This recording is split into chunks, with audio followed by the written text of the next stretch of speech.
Lord of the Oasis. Chapter 281, The Pressure He Was About to Bear, First Update. Kant and Monide had been together for quite some time. He could sense that under the fatigue expression of this genius merchant, there was some anxiety regarding the future. It was obvious that this trip to the Stone Pass had suffered a setback. After all, Monide was not only responsible for trade cooperation but also for gathering intelligence. Although he had left the dukedom of Leo, Kant still needed to have a way to understand certain domestic intelligence, and the Stone Pass was a good window. Every time Monide would send people to inquire about it. It was definitely not normal for him to be so anxious now. That was indeed the truth. Monide made no concealment when he reported to Kant. At first, Baron Dillon was rather polite, but just before I left, you announced the news of foreign trade at the central Posthouse. This made my situation very awkward. The farewell dinner that would usually be held had been cancelled as well. Yes, it's predictable. Kant nodded and rubbed the area between his eyebrows. But this Uncle Dillard is really narrow-minded. After learning so many years of noble manners, he still acts like a warrior. I won't comment on this. Monide said, Lord Kant, my proposal for Baron Dillon to purchase arrows, crossbows, and military supplies has been rejected. At the same time, before I left, I received news that the trade of iron and grain in the Stone Pass has also been suspended by the noble's official residence. Perhaps it's also aimed at us. Kant snorted. It should be aimed at us. I didn't know that other than the large-scale iron and grain purchases, the noble families and merchants of the northern county would be willing to fork out more money to purchase these things at the Stone Pass. The northern county's territory was remote. In terms of prosperity, they were not comparable to the southern county and the eastern county. Even their production of materials and assets were quite scarce. If a noble wanted to purchase materials on a large scale, they would send people to the southern county to purchase, including all kinds of ironware that were indispensable in daily necessities and some food to keep them survive. As for the scattered commodities, they were bought in by the civilians of the villages and small towns. The prices were naturally high. But there was no other way. This was also the way for the noble of the northern county to earn money. It was rare to see someone like Kant purchasing iron weapons on such a large scale. After all, these resources in the northern county were more than twice as valuable as in the southern county. It was definitely not worth it. There were many ways to trade, and the unspoken rules were even more complicated. Not to mention ordinary civilians, for newly promoted nobles, if they don't get a noble to lead their way, instead, they form a trade caravan to join the dukedom of Leo's business by themselves, they probably would not have a good ending. They would definitely encounter robbers and end up with their trade caravan being destroyed, or their trade payment would be scammed. There had been such cases before. Even Baron Dillon had encountered this. The unspoken rules formed by the nobles had controlled everything in the dukedom of Leo. If outsiders and newly promoted nobles wanted to enter this market, it would be equivalent to snatching their jobs. This would definitely cause a conflict of interest. Baron Dillon had suffered a heavy loss in the early stages. It was only after he married the daughter of a merchant, by her family relationship his situation became much more stable. Kant pondered for a moment. Thinking of Baron Dillon's current dependence on the table salt trade, he could guess how furious he would be when he announced the central Posthouse could trade with foreign countries. However, in just 3 months, Baron Dillon had already earned a huge profit. If he wanted to give up, it was a little difficult. No, it should be said that it was very difficult. It was easy to go from frugality to extravagance and difficult to go from extravagance to frugality. Baron Dillon had the wonderful feeling of being able to harvest thousands of great silver coins every month. It was simply a huge difference between heaven and earth, thinking about how his previous estate only produced less than 1,000 great silver coins every year. It was impossible for him to give up on the table salt trade. This was also the reason why Baron Dillon, like a noble warrior, gritted his teeth and willing to withstand the pressure from the dukedom of Leo and hold the front line fire for Kant. But now, Kant's opening of the trade was equivalent to giving up the foundation of their relationship. It also violated the fundamental interest of Baron Dillon. The Stone Pass had been changing day by day since the opening of the table salt trade. It relied on the fine white salt produced in the depths of the Naran Desert. They had been sold and resold, earning a huge profit margin with Baron Dillon as a hub. Therefore, they obtained this crucial opportunity that was once unimaginable.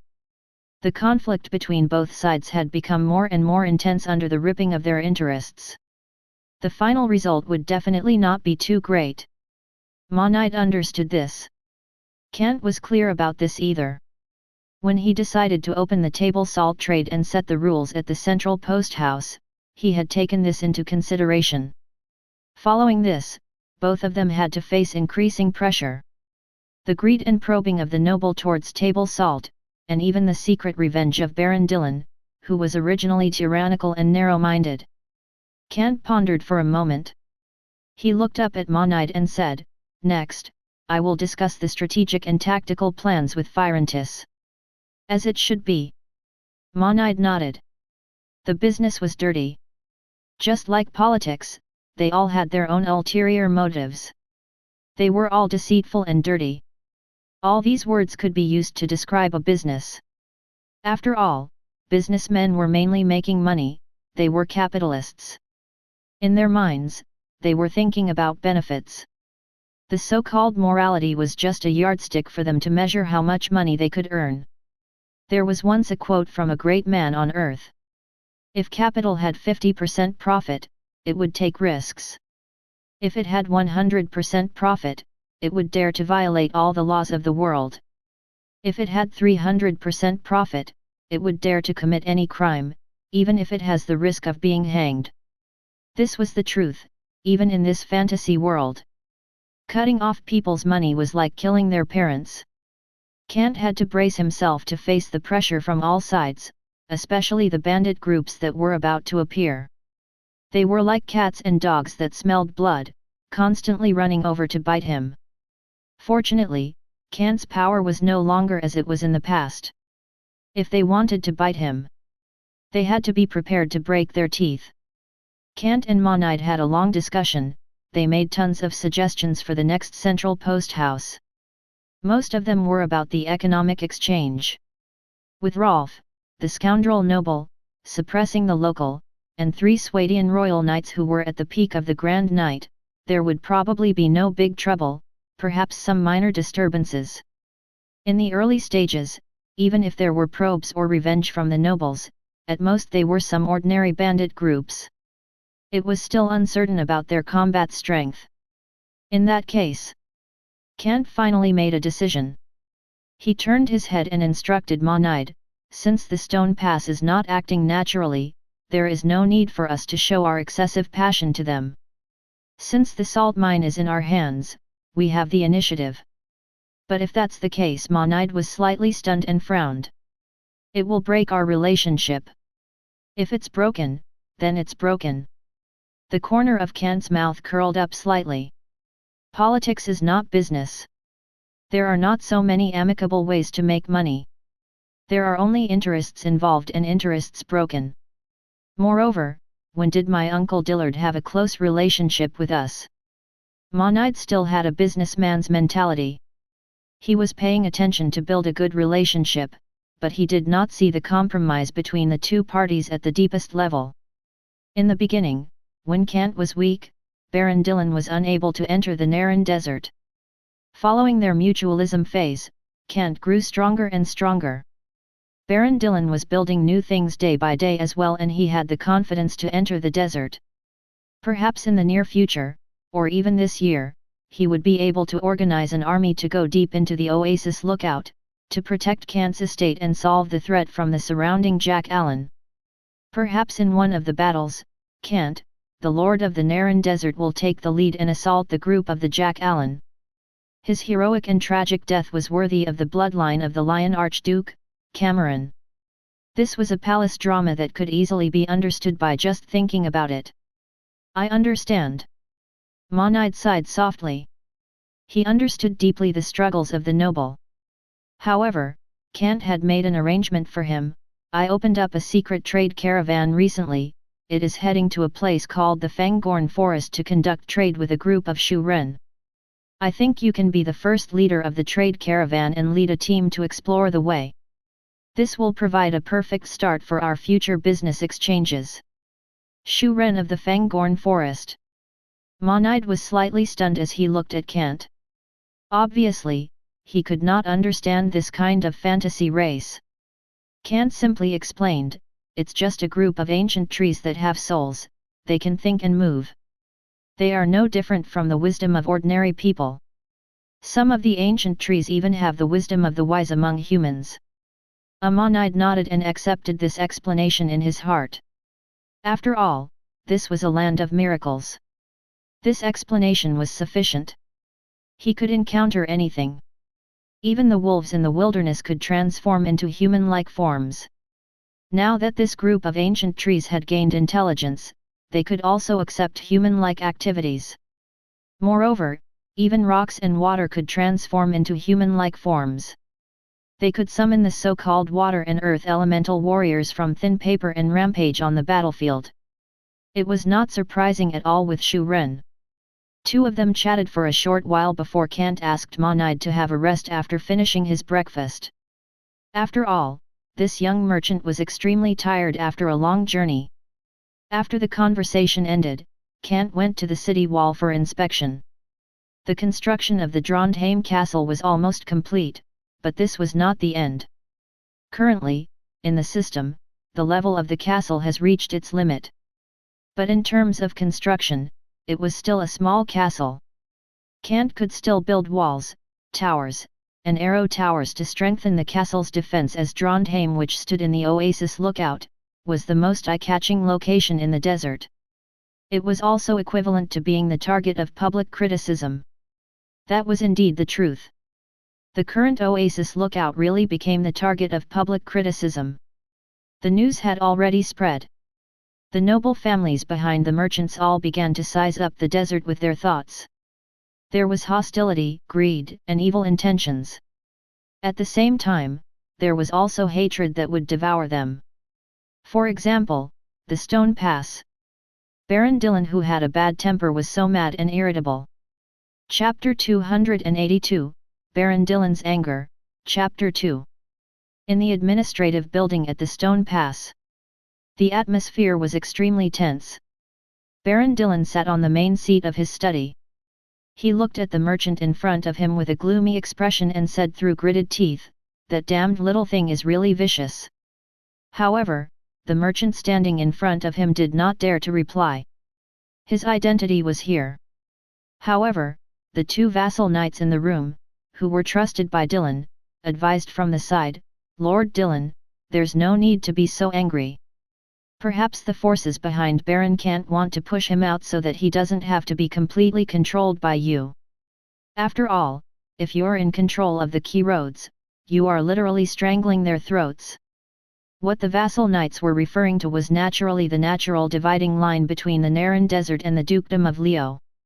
It was also the only gap in the magnificent Seenway range, the Stone Pass. It was the place they were currently in, the place they were firmly in control of. Humph! Baron Dillon's expression was still gloomy. He snorted coldly, but his expression softened slightly. His vassal knight was right. He had the geographical advantage. Especially the Stone Pass, which was the only passage to the two sides of the Seenway range. Even if there were some small rural roads and some beast roads that could bypass this pass, as long as they were strictly investigated, these roads would always be discovered and blocked. Moreover, entering the Naran Desert required a large number of supplies, especially fresh water, which was the most important. There would definitely be a lot of people in the trade caravan. Even if they traveled light, they wouldn't be able to transport much table salt. Thus, they had to replenish their supplies at the Stone Pass in order to ensure their safety after entering the Naran Desert. If they wanted to take the risk of going around the pass to enter the desert, it was undoubtedly risking their life to enter the desert. Whether they could open up a trade in the end was another matter, but whether they would die in the desert was the most important thing. In the past, the trade caravan would only enter the Naran desert after replenishing their supplies at the Stone Pass. Although they seemed to be heading south, in reality, they would only enter the Naran desert after going around the pass carefully. As the local lord, Baron Dillon was well aware of this. When the time came, they would seal off a few small roads. They would even hire bandit groups to enter the small roads and the desert to plunder. With the weak guards of the merchants, it was impossible for them to stop the hired professional bandits. After all, the bandits of this era were no different from mercenaries. Baron Dillon, who had already developed, naturally had the ability to hire them. Thinking of this, his face looked much better. He waved his hand at the merchant and said, "All right, you can leave now. Don't pretend to be nosy. Just pretend that you don't know anything. Just wait for my arrangements for the rest." "Yes, Lord Dillon." The merchant wiped the cold sweat off his forehead and quickly left the room. The other two vassal knights in the room looked at Dillon. They had been together for a long time. It was obvious that they understood the arrangements for their Lord Baron. As expected, Baron Dillon asked, "How many soldiers do we have now?" 38 knights, 150 knight attendants, 500 lance soldiers and 100 archers. The vassal knight who was responsible for the management of the army replied, "If we expand the army, we can form 1,000 armed militia, 2,000 peasant conscripts, and 500 archers made up of hunters." "Yes, these are our own troops." Baron Dillon narrowed his eyes. These soldiers were all his original troops. He gritted his teeth and used up all resources in Stone Pass to assemble this troop. This included those peasant conscripts who only used sharp pitchforks. In the past, this could be considered as the confidence that Baron Dillon had to protect himself. However, in the past 3 months, he had used the table salt trade and great silver coins to clear the way. The overall level of the troops had risen rapidly. This confidence that he had in the past was no longer in his eyes. Baron Dillon continued to ask, "How are the mercenaries?" "Now, we have recruited all kinds of marauders and bandit groups as mercenaries. There are a total of 1,600 people." The vassal knight replied, "If we give them standard weapons, they can go to the battlefield. Their combat strength is not bad." He paused and solemnly reported, "But the most important thing is still the Gale mercenary group that we hired. There are a total of 600 light cavalries. They are the strongest group of mercenaries that we recruited this time." "That sounds very good." Baron Dillon nodded slightly, but his eyes were a little gloomy. "But the problem is, can we guarantee the reliability of these guys? Ordinary mercenaries, 30 small silver coins per person per month." The vassal knight immediately replied, "But those 600 brigands mercenaries need 80 small silver coins per month. If they are in war, they need an additional 20 small silver coins. That is 1 great silver coin," Baron Dillon snorted. "I can still afford this money. This way, it is reliable." The vassal knight also had a disdainful look on his face. These mercenaries are greedy people who are greedy for money. At the very least, none of the surrounding noble families can hire them for a long time. Therefore, we are the only ones. It is not a problem to use silver coins to nurture their loyalty. At least, they will not betray us on the battlefield." "No, that's not what you said." Baron Dillon curled up the corner of his mouth and smiled, but there was no hint of a smile in his eyes. "There was no reason to betray us on the battlefield, if their payment is enough." The two vassal knights were silent. There was no way to refute his words. However, Baron Dillon did not delve into this question. He sat on the chair and gently tapped the table with his hand. "Next, there will definitely be many trade caravans and spies in my pass. This is the most troublesome. Please give us your orders, Lord Dillon."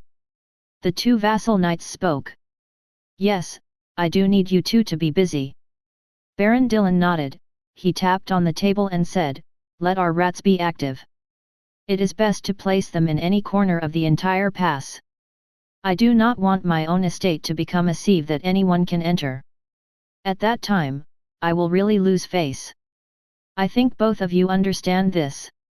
We will do our best, the two vassal knights answered in fear. This is the attitude I need. Baron Dillon smiled. But don't worry. When this storm passes, I will remember your loyalty. He paused, he looked at the two of them and said seriously, when the time comes, I will arrange an actual fiefdom for you and 2,000 great silver coins as a reward. You will definitely not be disappointed. The two vassal knights were already showing joy on their faces. When they heard Baron Dillon's words, they immediately knelt down on one knee and bowed with great respect. Lord, we will do our best to complete the mission that you gave us. Very good. Baron Dillon nodded with a smile and waved his hand at the same time. You can leave now. When tomorrow comes, get your spirits up and let our rats smell properly. Where exactly are those dirty bedbugs? Yes, the two of them continued to bow before leaving the room with gratitude. However, when the two of them left, Baron Dillon's face suddenly turned gloomy. Hee, you can't sit still anymore. Have you started to look for a way out? His hand gripped the handle of the chair tightly, he had an unpleasant look. Both of you have started to have disloyal intentions towards me. Do you really think that I haven't noticed it? Your extraordinary powers were all given by me. Now, even both of you have started to betray me. I really didn't expect it. I really didn't expect it. Both of them are former veterans. You have become a baron, and they are your vassal knights who can't make a name for themselves. How could they be willing?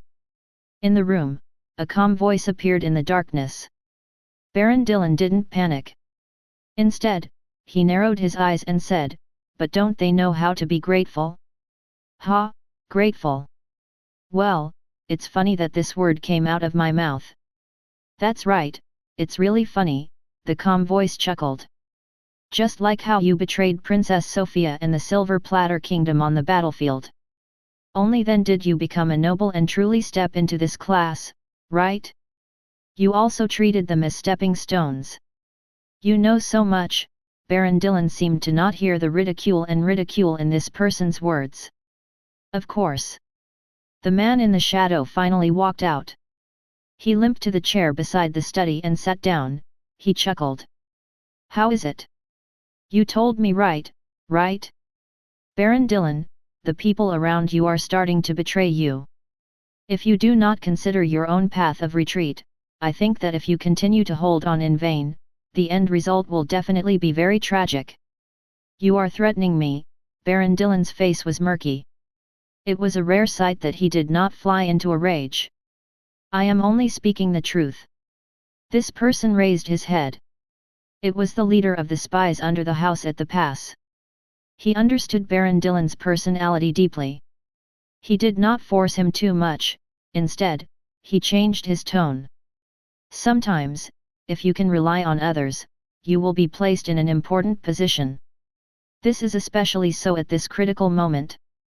If you rely on others, you will obtain unimaginable benefits, such as the increase in power, the promotion of the title of nobility. He raised his head and looked at Baron Dillon. You will also obtain the qualifications to become a hereditary noble and become a high-class noble. This condition is very generous and also very reasonable. Baron Dillon gritted his teeth and clenched his fists as if he had made up his mind. All right, please answer Countess Agatha. I am willing to become his most loyal baron. No, the leader of the spies smiled. You are the most loyal Viscount. Baron Dillon also smiled. Thank Countess Agatha. She is the kindest, the leader of the spies nodded. However, you need to pay a certain amount of loyalty now. For example, sending troops into the Naran Desert to recover the salt mines outside the dukedom. This is a little difficult. You know that my troops do not have the ability to enter the desert to fight. Baron Dillon narrowed his eyes and answered, this is really difficult. No, you have misunderstood. The leader of the spies chuckled. You have troops that can enter the desert. For example, a 600-man mercenary cavalry. They are well equipped, have strong combat strength, and have sufficient logistical supplies. I do not understand, Baron Dillon frowned. This Gale mercenary group was once very popular with Countess Agatha. The leader of the spies smiled and said, "Don't let down the reputation of this elite cavalry."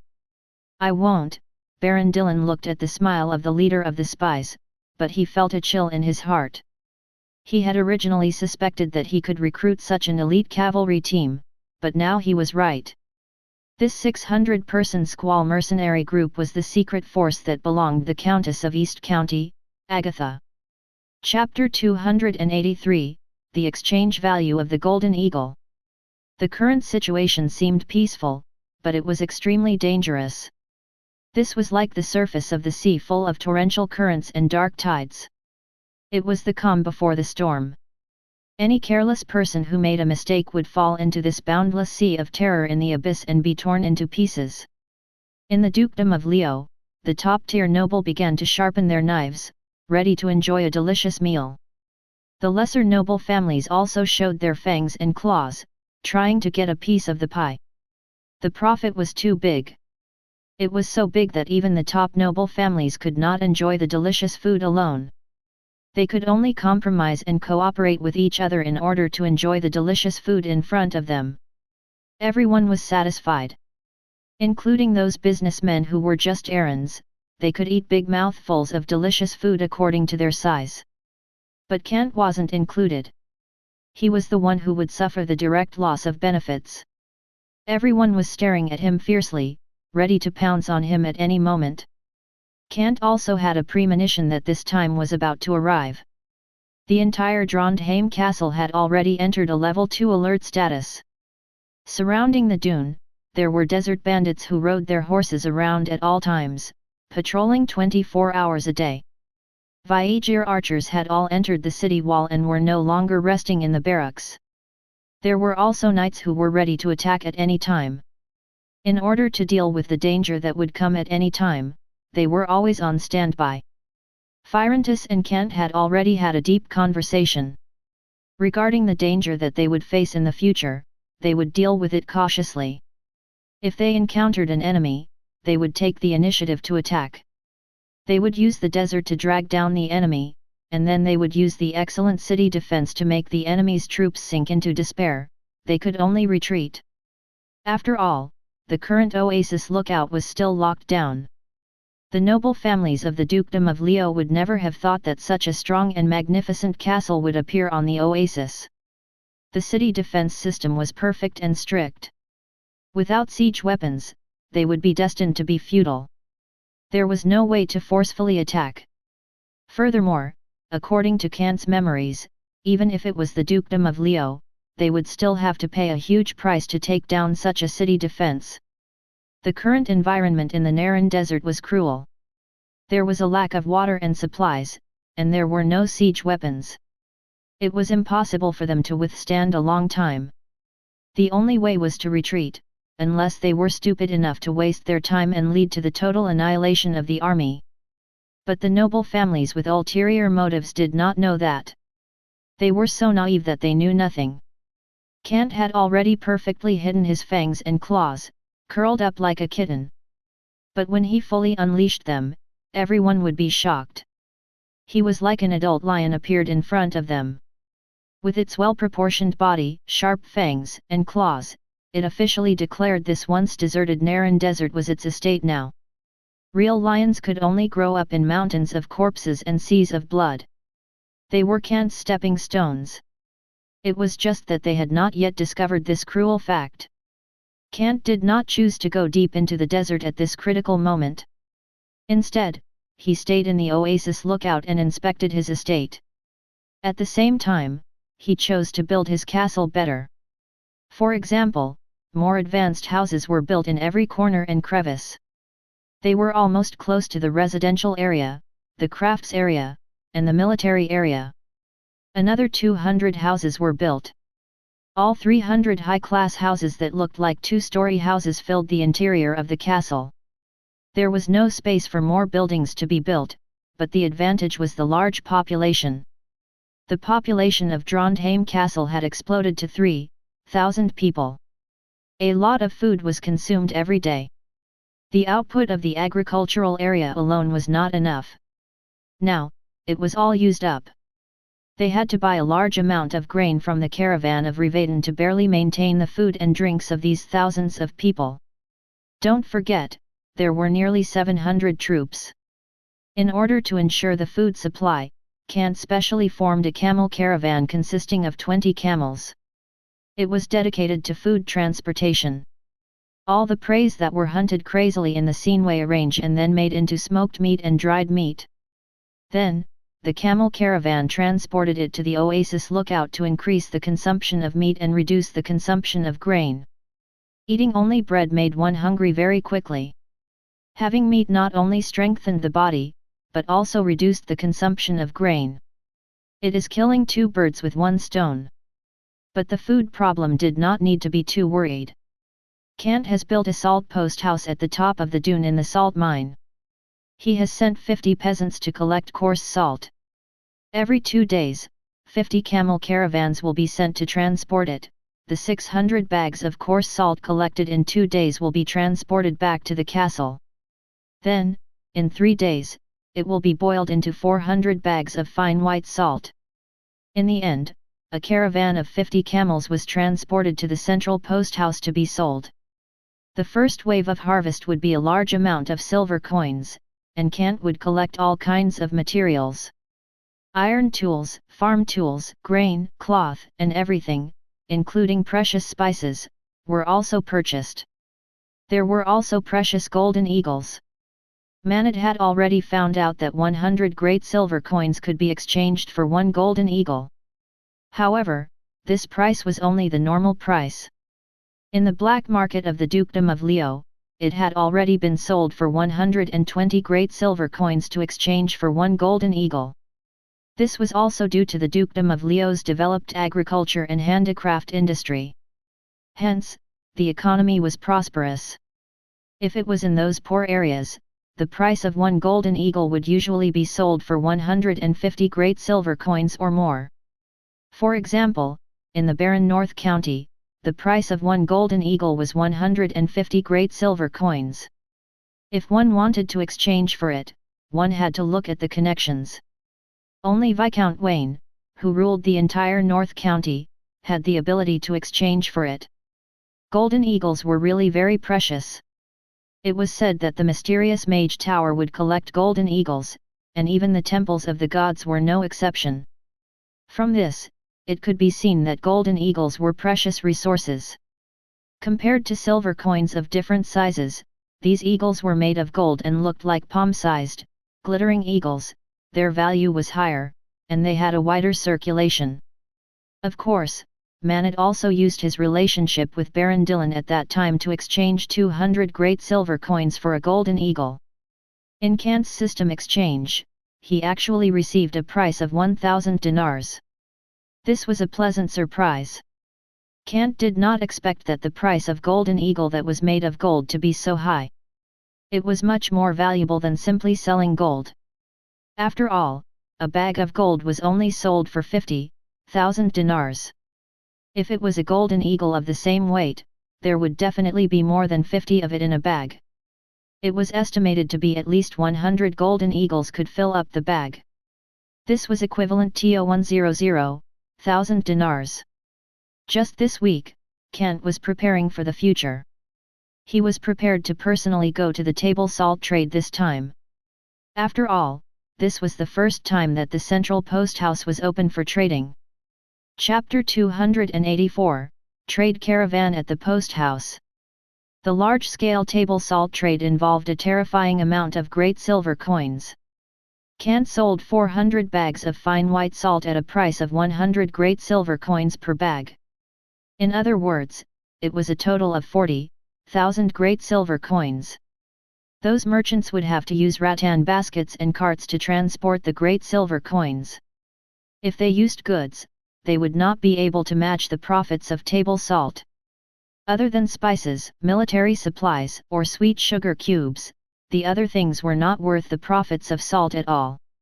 No matter how good the iron, cloth, and farm tools were, they were all dispensable goods to the fine white salt with stunning profits. Although Kant did need it, and the merchants would prepare some in order to please Kant, they definitely would not prepare too much. If they prepared too much, they would only be able to exchange a bag of refined white salt for a full cart of goods. This kind of situation was not worth it. It was a big taboo in business, so those merchants definitely would not bring too much. Therefore, the Golden Eagle, which could be paid in large amounts and had a wide audience in the upper-class society, came in handy. 1 week was enough to deliver the news and transport the Golden Eagle. Although the roads in the Dukedom of Leo were not all paved roads, the main roads connecting the northern, southern, and eastern counties were paved with stone slabs to facilitate transportation. Therefore, it was very convenient to gather the necessary golden eagles. There was also the most crucial point. In the transaction, 1 golden eagle was not equal to 100 great silver coins, but 150 great silver coins in the black market of the North County. This was an additional profit for the merchants, and they could be considered as the beneficiaries of the most basic currency exchange. But the ultimate beneficiary would definitely be Kant. As long as there was a golden eagle that could be exchanged for dinars, that would be enough.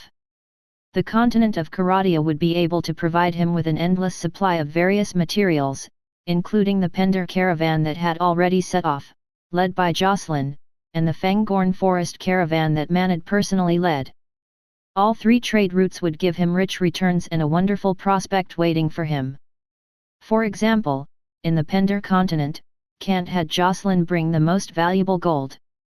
This kind of precious metal was also something that the Pender continent fond of, and could be exchanged for a lot of dinars. Of course, now that he thought about it, it was not very cost-effective. However, if it was converted into a golden eagle and sold to the Pender continent, the dinar that was exchanged for was still more valuable than the Karadia. The system's exchange was based on the exchange of the continent of Karadia. The method of exchange was to exchange with Jocelyn's nephew, the new leader of the trade caravan. It was like trading gold with dinar. If the continent of Pender was cleared, then they would trade with the trade caravan over there. The price was naturally different. As for the Fangorn forest trade caravan that Manad led, Kant did not know what the Ents needed, so he asked Manad to bring some gold, as well as water element, earth element gemstones, and negative energy gemstones. These were fantasy items. When these 2 trade caravans returned, everything would be revealed. Kant would enter a new era of glory. But at this time, Kant had already arranged the troops. They were led by 10 Swadian royal knights, 100 Swadian knights, and 40 newly recruited desert bandits this week to the central posthouse.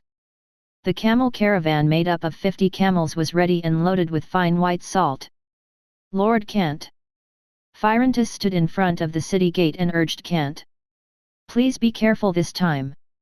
I know, Kant nodded. Rolf, as the leader of the central posthouse, had already sent desert bandits to report the situation. He said that a large number of trade caravans had gathered in the direction of the posthouse and were waiting for trading. At the same time, there were also unfamiliar troops like the guards of the trade caravan. It was possible that they had ulterior motives. Kant, on the other hand, was quite relaxed. He waved his hand and officially led the group forward. 40 desert bandits acted as scouts and spread out to scout the way. 10 Swadian royal knights were safely protecting Kant. Behind him were 100 Swadian knights. If they encountered enemies, they would probably be easily dealt with a charge. The camel caravan made up of 50 camels walked slowly, but at a constant speed. They were not far behind Kant and the others. It would take about a day and a half to get from Oasis lookout to the central posthouse. They would arrive just in time for the weekend morning. There was time. There was nothing to do. After resting a few times to avoid the midday heat and the cold of the night, they soon arrived at the desert plain where the central posthouse was located. The posthouse in the middle was already visible. The rising sun dispelled the chill of the night. It was just early in the morning. Kant rode on his horse at the top of the dune. Looking at the posthouse in the distance, he could already see a group of trade caravan tents being set up on the south side not far away. The bonfire was not extinguished yet. Many trade caravans were still making breakfast. Wisps of smoke appeared in the sky above the desert. It did not look like a desolate place without people. Instead, it was a gathering place where groups of traveling trades caravan rested together. The scene was incompatible with the desolate environment of the Naran desert. Kant's arrival caused a commotion. Especially the caravan full of sacks, which was urged by 10 civilians with whips, attracted the attention of the trade caravan. Many merchants did not have time to eat breakfast. They started to move and crowded in the direction of the posthouse. Because the desert bandits were armed with spears, they did not dare to approach. Instead, they eagerly looked forward to Kant and the caravan's arrival. To them, that represented dinar and the expensive golden eagle.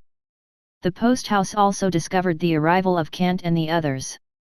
Rolf led the 3 royal knights and 10 Sarandian horsemen to personally welcome them. When they saw Kant, they quickly dismounted and bowed respectfully. "Lord Kant, why are you here in person? We might encounter danger here. I even warned Phyrantus about it. I requested to come." Kant chuckled and stretched out his hand to support him. "Get up. Let's go to the posthouse and chat." "Yes." Rolf immediately got back on his horse and gently knocked on the horse's belly as he led the group. The merchants were even more eager. When they saw Kant coming over, they all waved their hands. "Baron Kant, here. We are a trade caravan from the South County territory. We hope to talk to you." "Lord Kant. We are from the South County. The leader of our trade caravan wishes to establish a friendly relationship with you. If possible, can we speak with you alone?" "Baron Kant, we are from the East County. We are also here with friendly intentions. We wish to speak with you." However, Kant did not care about them. Instead, Rolf reined in his horse and rode over. He waved his horsewhip and rebuked, "All of you, shut up. Lord Kant's journey here has been very tiring. He needs to rest. If you continue to make noise, then you will be disqualified from this trade. If you are not satisfied, then all future trade will be cancelled. If you don't believe me, you can try." His words were very effective.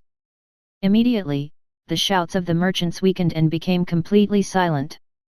Chapter 285, Upcoming Negotiations. No one could go against money. Moreover, the merchants who had come here were mainly probing. The noble families behind them had asked them to come, in order to establish a relationship with Kant and establish friendly trade. Without exception, they all planned to spend money and asked to talk alone with Kant. If they were to be disqualified from this trade, or even their future trading qualifications, they would be skinned alive by the noble families behind them if they went back with empty hands. This was the early stage. It was barely a matter of cooperation based on benefits. As for after they understood Kant's actual situation, the hidden rules of the noble families would begin to devour Kant's industry. At that time, they would not have to worry too much and they would just have to eat in a less ugly manner. But now, they still needed to maintain a certain degree of friendliness. There was also competition among the nobles. If there really was a mistake, they would also not mind setting their political enemies and dragged them down. These merchants were all low-level errands, and in reality, they did not have much power, so each of them obediently chose to be quail. For a time, there was complete silence, and the atmosphere was very harmonious. Moreover, Kant was no longer the same as before. His character, which was so benevolent to the point of cowardice, was only used to hide the prying eyes of others. Now, he had regained his strength. There was no need for him to continue pretending. Just like a week ago, those 2 merchants who dared to cross Kant's bottom line and incited many trade caravans to attempt to attack the posthouse, even if they had the backing of the Lord of the North County, Viscount Wayne, and the noble family of the South County, who had been there for 100 years, were still killed as he wished. These merchants saw that and were even more fearful. Rolf was also not considered a good person. The combination of the two was very effective in shutting them up. When they returned to the central posthouse, the 10 Swadian footmen immediately opened the door with their shields and greeted respectfully, "My lord, welcome to the posthouse again." Kant nodded and instructed, "Unload all the salt from the caravan." "Understood." The 10 light footmen immediately nodded. After gathering more than 50 desert bandits, they immediately began to unload the sacks filled with white salt. The sacks looked like grey flesh worms, but as they were being unloaded and piled up, the merchants gathered at the southern side of the posthouse widened their eyes. Looking at those sacks, their eyes were filled with extreme shock, they could not help but swallow their saliva, their eyes filled with greed. That was a total of 400 sacks of fine white salt. In terms of price, it was worth 80,000 great silver coins. Not to mention small merchants like them. Even the 100-year-old noble families in the dukedom of Leo's southern county would breathe heavily when they saw the fine white salt that was worth so many great silver coins. Compared to the transportation and procurement costs, the profit was almost as much as 100%. The trade of table salt was a huge profit. Otherwise, the 100-year-old noble families would not have banded together to form a trade caravan to go to the dwarf kingdom to purchase table salt. Then, they would go through a lot of trouble to transport it back at the risk of being plundered. After all, it was not easy to go to the dwarf kingdom. There were not many human kingdoms were on the way. There were also wilderness and wastelands, where many evil alien races lived. Similar to Jack Allen, they were bloody and barbaric, uncivilized, bloodthirsty, and barbaric races. As a result, the price of salt in the human countries was extremely high. Only noble families, landlords, and merchants could enjoy this seasoning. Ordinary civilians could only eat some salt occasionally, and ordinary poor people were not qualified to eat salt at all. This could not be helped. In the feudal era, the average life expectancy of civilians and poor people was less than 35 years old. No one cared whether they ate salt or not. Even if they ate salt, it was just low-quality salt. It was the sour and astringent rock salt produced in some small salt mines underground and in ravines. These rock salt only had very little salty taste. As long as one had some status, they would not eat it. After all, there was no way to purify and remove impurities. Eating too much of this rock salt would cause irreversible damage to the kidneys. People would really die. Of course, the poor did not care if they died or not. In any case, very few of them could live past the age of 45. Kant did not care about this. People were born, aged, sick, and died. If he cared so much, he could not control it either. It was enough as long as he took care of the civilians in his own estate. After taking a short rest, Kant said, "Let those nobles enter the posthouse. I will talk to them personally." "Understood." Rolf nodded. Kant had brought 10 royal knights with him. Together with the 3 royal knights who had stayed at the posthouse beforehand, the security was absolutely tight. Moreover, there were his Sarandian horsemen and the desert bandits outside. It was no problem to prevent these merchants from causing trouble. It was estimated that even if the hundreds of merchants and trade caravan guards were added together, they would not be a match for these 13 royal knights. After all, these were the royal knights at the pinnacle of grand knights. Following Kant's orders, the entire posthouse was tidied up. After breakfast, the cavalries put away their tents, extinguished the bonfire, and urged their horses to slowly gallop around the surroundings. They gradually warmed up their warhorse, returning it to its peak status of being able to charge during the day. The spears in their hands were tightly gripped, and the scimitars were at their waists. All of them were in high spirits. The noble families were all very observant. All of them were deep in thought. Kant's background and the princess of the Silver Platter Kingdom, Sophia, were not some secret information. Although these information were sealed, people were all whispering to each other, which made the story even more exaggerated and more eye-catching. At least the friction between the Silver Platter Kingdom and the Dukedom of Leo had always existed. After waiting for a moment, Rolf walked out. His fierce face had a hint of malevolence. "Be quiet. Now, each trade caravan will send a representative to enter this posthouse to discuss the transaction with Baron Kant. No weapons or guards are allowed. At the same time, no rude actions are allowed. If we find out," Rolf paused for a moment, but his tone became even more stern. "Then I will make you sleep forever in an unknown sandpit in the desert." The merchants all nodded in agreement, but they did not dare to say anything more, afraid that their tone would offend this scoundrel noble who had no bottom line. At that time, the losses would not be worth the gains. Even the new trade caravan had been notified in advance and obediently followed the rules. Although there were also many merchants of higher status inside. However, looking at the scimitars and spears that flashed with a glaring light, the desert bandits and Sarandian horsemen who were eyeing them like tigers watching their prey. They all understood in their hearts that if they wanted to make a fortune here, they had to first show their respect. The posthouse was opened, and the group of merchants walked into the hall. Kant was sitting at the main seat of the long table, and there were 4 royal knights in full plate armor on each side. Their entire bodies were shining with silver light, and they were more dazzling than the ordinary knights in chain armors. Their strength was naturally stronger. Chapter 286, Advantages brought by Monopoly. The merchants were trembling in fear and panic.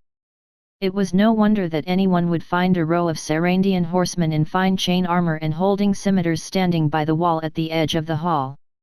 Their hearts could not help but tremble. But they had no choice. No one wanted to give up on this table salt trade. They could only brace themselves and bow to Kant. "It's a great pleasure to meet you, your lordship." These merchants appeared extremely humble. Kant nodded. He did not even move from his seat. He accepted their bow calmly and said lightly, "All of you, sit down. There are many people here. Those without seats, stand." His established his identity. As a baron, these humble merchants were not of the same noble class as him. Even if they were not prepared and did not receive him, the group of merchants did not dare to say anything. Instead, they looked at each other and discussed in low voices, letting the merchants who had a high-ranking noble behind them sit down first. The merchants were also classified also based on class and status. As for the small merchants and ordinary merchants, they could only stand and watch with smiles on their faces. However, there were only 30 people who could enter. Apart from the 10 people who sat on both sides of the long table in the posthouse hall and smiled respectfully at Kant, the other 20 people stood at the end of the long table and listened quietly. It was obvious that some people wanted to eat meat, while others wanted to drink soup. They had already discussed this when they entered the posthouse. Kant saw this, but he didn't care. As long as he could sell his salt, it would be fine. He didn't care who could buy it or sell it. Rolf also stood behind the door. Although he did not know much about business, he came to this hall to protect the Lord Kant's safety and to prevent anything unusual from happening outside the posthouse. When the time came, he could also be in the middle of the operation so that he would let the cavalries on war horses to react quickly. These cavalries were riding in guard secretly and waiting for orders. He was a noble and a vicious bandit leader, so he had a deep understanding of the cunning of the noble and the merchants, as well as the lives of the bandits. Better to be safe than sorry. However, in the hall, Kant was relaxed, discussing the table salt trade with these merchants with a normal expression. There was no need to talk too much nonsense. Kant, who had already taken the initiative, said directly, "I have 400 bags of refined white salt, each bag is 100 great silver coins, and can be supplied every week. I guarantee that after a month, the weekly supply will reach 1,000 bags, I don't know which one of you can eat it." This, the merchants looked at each other and stared at each other. None of them could answer. They just stared at Kant and the familiar companions around them in a daze, looking a little stunned. How could he reveal his trump cards so simply and rudely in a business trade? But Kant looked at them with a slightly mocking smile on his lips. He knocked on the table and said indifferently, "If any of you feel that it is unacceptable, you can leave this desert. If any of you feel that you can cooperate, then set the rules. 100 great silver coins per bag of table salt, neither high nor low." This price," a businessman tentatively said, "if the production is too high, the dukedom of Leo will not be able to digest it. Do you also want this price? I think maybe we can lower it." He, Kant laughed and did not hide his ridicule. He looked at him and said indifferently, "It is 100 great silver coins per bag. If you feel that it is too expensive, you can leave. I know better than you how the table salt trade is like. All the creatures in the human countries and the wild tribes like these white and flowery goods. Buy them if you want, but if you don't want it," he stretched out his hand and made a gesture. "There is no need to waste your breath in this posthouse." This, the merchants were even more stunned. Kant, on the other hand, was at ease. This was the advantage of a monopoly. As the monopoly party, the rules were set by him. No matter how harsh the rules were or how stingy he was, the advantage of a monopoly was always in his hands. These merchants wanted to make money? Then they had to pinch their noses and choose to follow Kant's simple and overbearing rules. However, Kant did give them a way out. In fact, the table salt trade of the human countries might be 200 great silver coins per bag, but if it was during the season of salt panic, 400 great silver coins would still be available. After all, the trade caravan that transported salt to and from the dwarf kingdom also needed several months. The journey was not safe either. If something unexpected happened and they were delayed for a month or two, the noble families and great merchants would have to spend a lot of money to purchase fine white salt if they wanted to hold a banquet. Especially the southern and eastern counties, which were prosperous due to trade, were generally extravagant and wasteful. Every banquet would waste a whole sack of table salt. They were the big consumers of this type of table salt. Currently, Kant only had 400 bags of table salt, which could at most be used by the dukedom of Leo for less than half a month. After all, in order to kill time, the noble families held banquets every day. In addition, there was the tradition of giving the elite troops table salt as an additional bonus, which increased the consumption of table salt. Even 1,000 bags of table salt were nothing in the entire dukedom of Leo. If they were scattered in the human countries, it would be even more pitifully scarce. Otherwise, there would not be endless trade caravans going to the dwarf kingdom, risking the dangers of the wilderness to carry out the table salt trade. It would be earned by a large amount of great silver coins. Now, there was no need to risk their lives. There was also no need to waste too much time, and they could easily obtain a large amount of refined white salt. Hence, the monopoly of salt trade would bring Kant a huge profit. "Your Lordship, our trade caravan is willing to cooperate." "Willing to cooperate?" "That's right, Your Lordship, our trade caravan is also willing to listen to your arrangements." The merchants immediately reacted. One by one, they stood up and bowed respectfully to Kant, each of them extremely deferential. "These 400 bags of white salt are the goods for this trade. You can share them." Kant's expression was still a little mocking, and there was no sign of shyness. He was still sitting in his seat and said calmly, "If you can use the golden eagle to trade, then use the golden eagle to trade. I am a person who is afraid of trouble. If you use the golden eagle to trade, you can pay it according to the price of the black market." "Thank you, Your Lordship, for your kindness. Your Lordship is really very kind. Your Lordship, your kindness has made us ashamed." The merchants were instantly overjoyed. If they were to purchase table salt according to the price of the black market, the profit would be multiplied by several times. They did not care what Kant wanted the golden eagle for. After all, it was a kind of currency. Although it was high grade, they had brought quite a lot of it this time. Each trade caravan shared the expenses of the golden eagle, so they could completely swallow this batch of fine white salt. However, while they were discussing, a desert bandit walked in quickly. "Lord Kant, Lord Rolf." He first bowed, then reported solemnly, "We found an unfamiliar cavalry troop in the south. There are about 600 people. It seems they are not friendly." Chapter 287, Merchants' Desperate Pleas. After hearing the report from the desert bandits, many merchants in the hall turned their heads to look at Kant.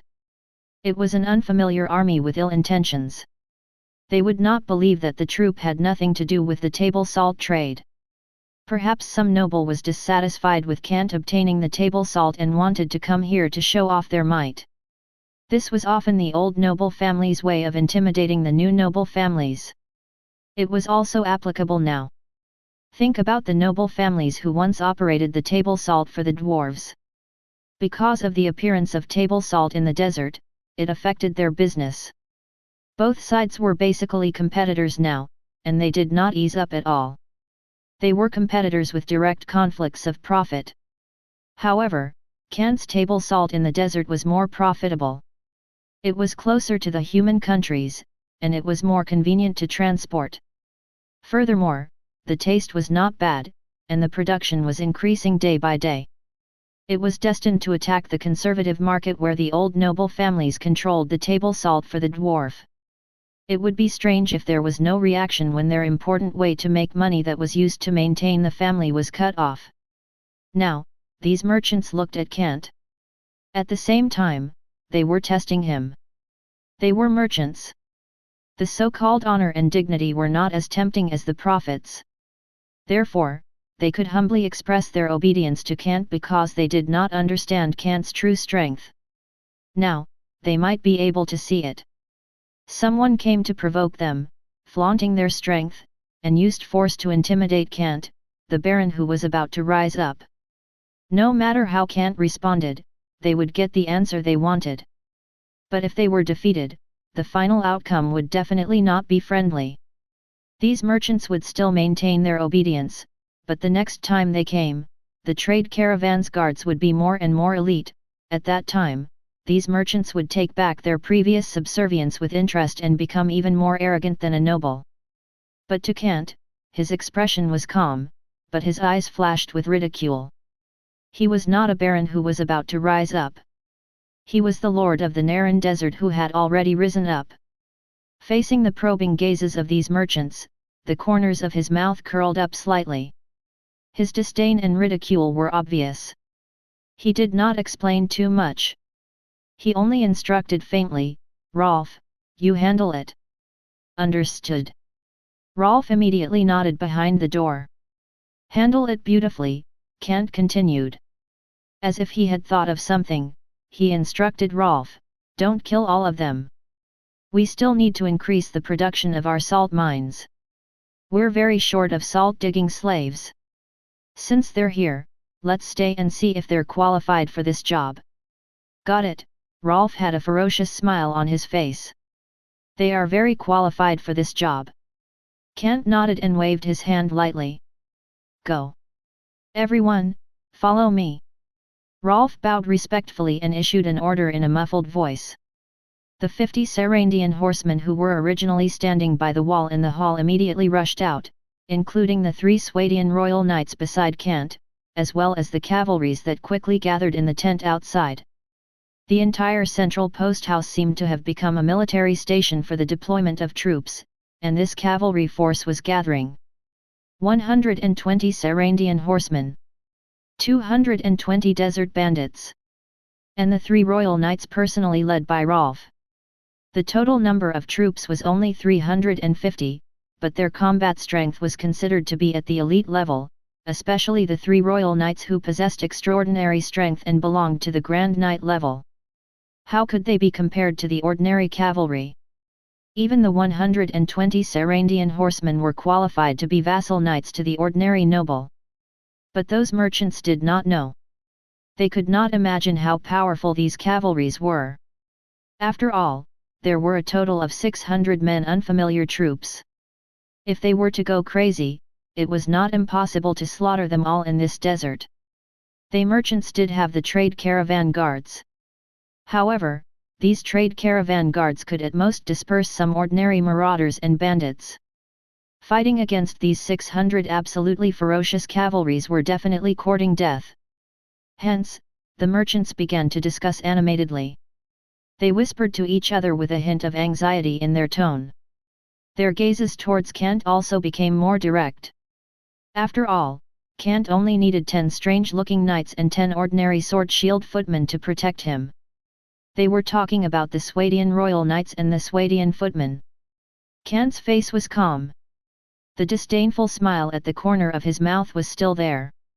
Looking at them whispering to each other as if they were discussing something, he slowly picked up the silver cup that was prepared for him on the table and sipped the date palm sugar water in it. He said indifferently, "If you don't mind, I would like to invite everyone to the roof of the Posthouse to enjoy a farce." This but those cavalries, the merchants looked at each other, but they seemed unwilling and anxious to leave. "Come with me." Kant didn't give them a chance to choose. He drank the sugar water in the silver cup in one gulp, stood up and walked towards the stairs of the Posthouse. Whoosh whoosh whoosh whoosh. The sound of a long sword being unsheathed rang out. The actions of the 10 Swadian footmen were very rude. Their gazes were fixed on these merchants, and they were extremely unfriendly. However, the royal knights were much more elegant. Each and every one of them lifted up the full plate armor on their faces. Looking at these merchants and stretching out their hands, they smiled and said in a tone that could not be rejected, "Gentlemen, please. This. The merchants were even more hesitant. They were all frightened and looked at each other. They saw the hesitation in each other's eyes. No one followed Kant's footsteps. They were all afraid. If Kant took them hostage to negotiate with the unfamiliar troop, it would be terrible to them. That 600 cavalry's troop that belonged to unknown noble family was a problem. However, according to the internal rules of the Dukedom of Leo, the bandit groups that ran amok had the support of the noble forces behind them. If they were taken hostage, it would really make the familiar troop hesitate.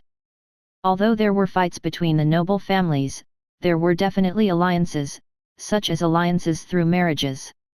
Now that the cavalry troop had quickly arrived at this Posthouse, if the unfamiliar troop belonged to the enemy noble families and wanted to destroy this trade, they would definitely slaughtered by the troop. Regardless of whether they went up or not, these merchants felt their hearts tremble. A sense of despair appeared in everyone's hearts. "Gentlemen." A royal knight opened his mouth and said with a grave tone, "Please don't let Baron Kant wait for too long, is that all right?" The 10 Swadian footmen also looked at these merchants with covetous eyes. The swords in their hands flickered with a cold light. Coupled with those slightly unfriendly eyes, it was estimated that the moment they vetoed it, they would rush over to chop these merchants up. Yes. The merchants nodded their heads in despair and walked towards the stairs. Soon, they reached the top floor. Kant was standing at a corner and looking towards the south. The group of merchants were trembling as they walked over. They were also looking at the wind and sand in the south, as well as the cavalries riding on war horses that were moving towards them at a constant speed amidst the yellow dust. They were all wrapped in linen robes, and the war horses were also covered in linen robes. These were sun-proof breathable clothes. However, one could still see the faintly discernible mail armor on the bodies of the riders. The mail armor that appeared along with the galloping of the warhorse, coupled with the long sword in their hands, and the long lance hanging by the side of the warhorse, were clearly elite-looking. They were definitely at the level of knight attendants.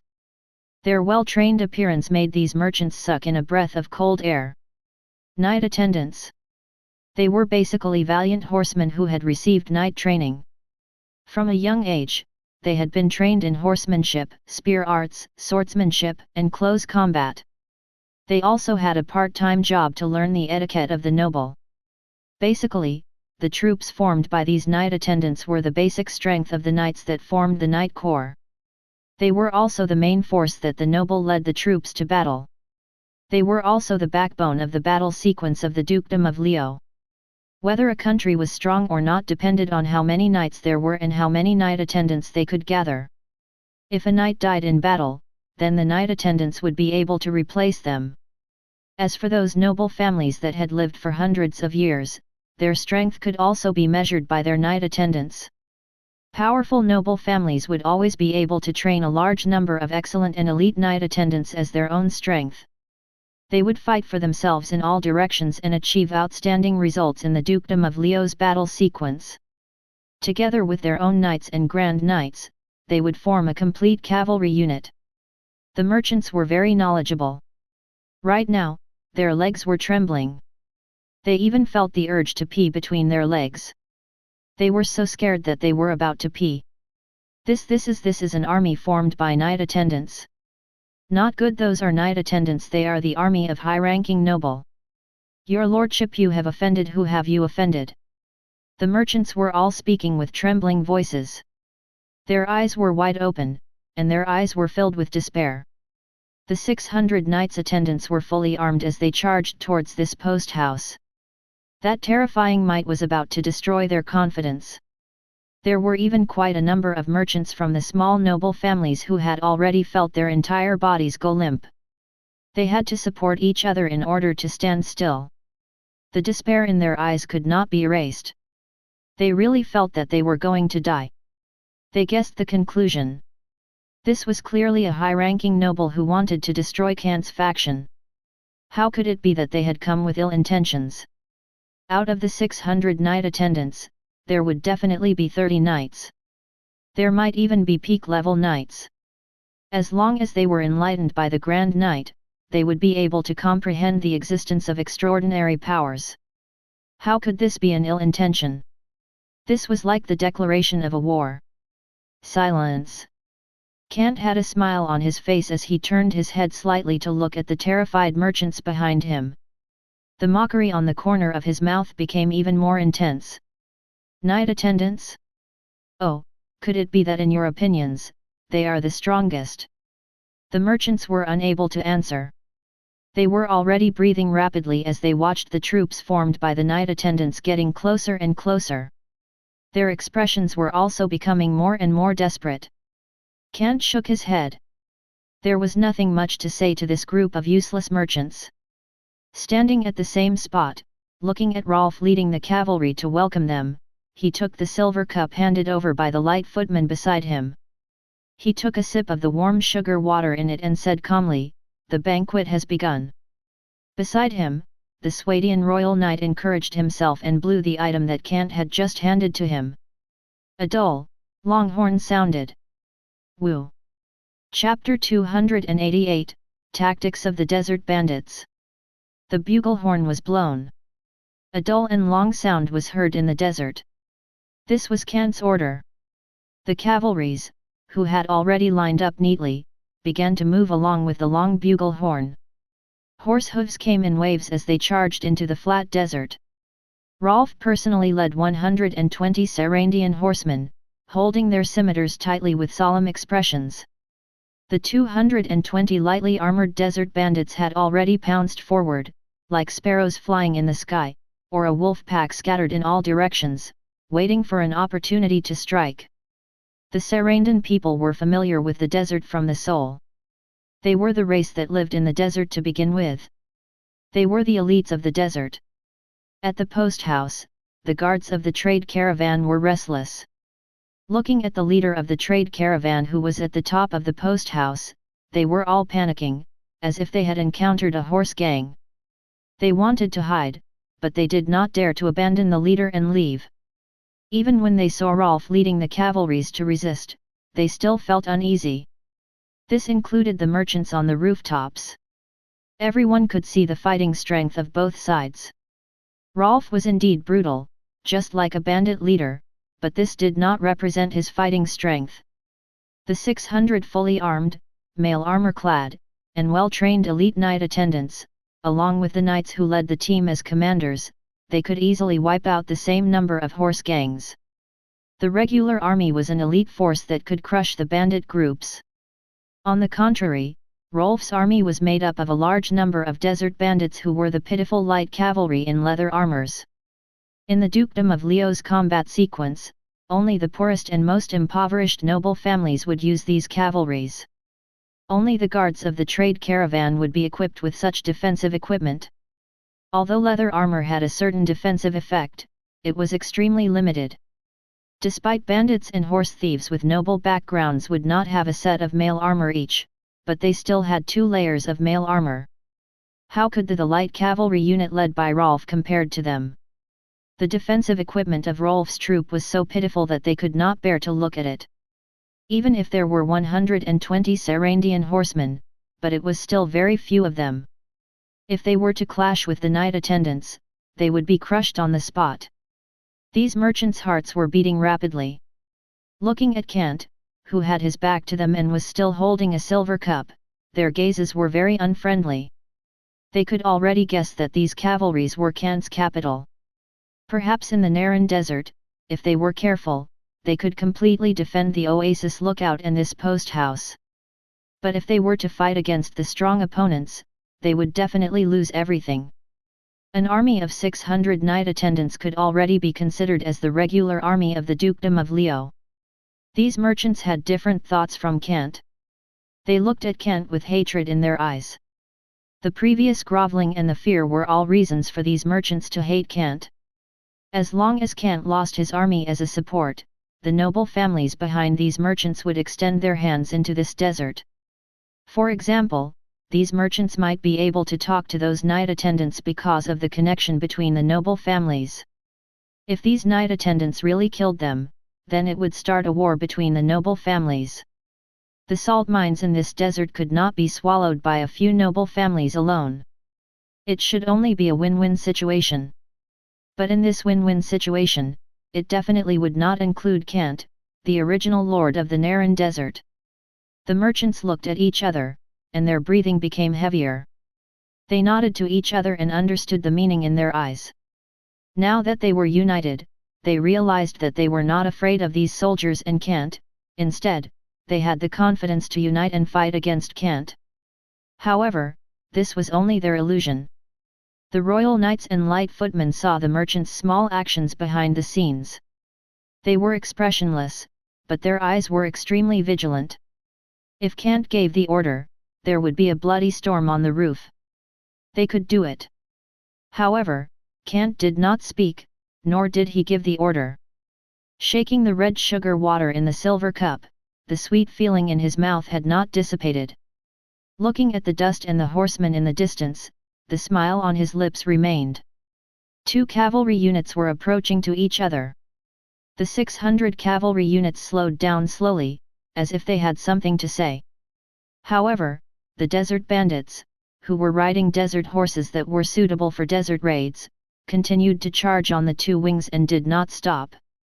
They quickly flanked from both sides, bending their backs and holding the reins as they galloped. Rolf led the Sarandian horsemen to stop. The 120 people formed a 3-line formation, holding a lance as they charged forward. The tactics used by the 2 were different, but they were closely linked. This was the wolf pack tactic that the Sarandian people learned when fighting against the Kujit people. The scattered desert bandits were the wolf pack that lured and drove the enemy away. The Sarandian horseman who formed a charging formation was the wolf king that gave the final blow to the enemy and completely tore the enemy's throat apart. There were not many of them, but their structure and their tactics were clear. The centuries of conflict in the continent of Karadia had long turned these people into war machines. The 600 knight attendants slowed down. They discovered the desert bandits that were charging and scattering on both sides. However, they chose to ignore them because of their own strength. However, they still drew closer to each other and held their shields to guard their surroundings. They planned to continue forward and talk to the enemy cavalries that were standing still. It was best to be able to deal with these enemies without bloodshed. They came here to intimidate others. Countess Agatha's order was very clear. Destroy Baron Kant's armed forces, control this young baron, and indirectly control the Naran desert. As for the merchants who came here, if they dared to resist, then kill them all.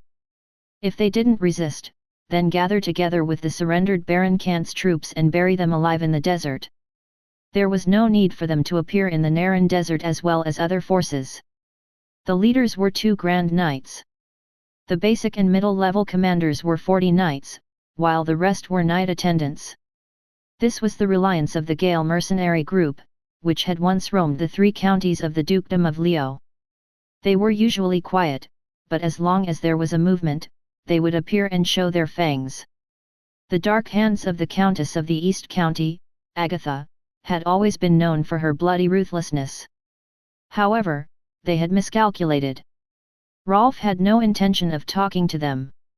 Nor did he have the intention to surrender because he was at a disadvantage.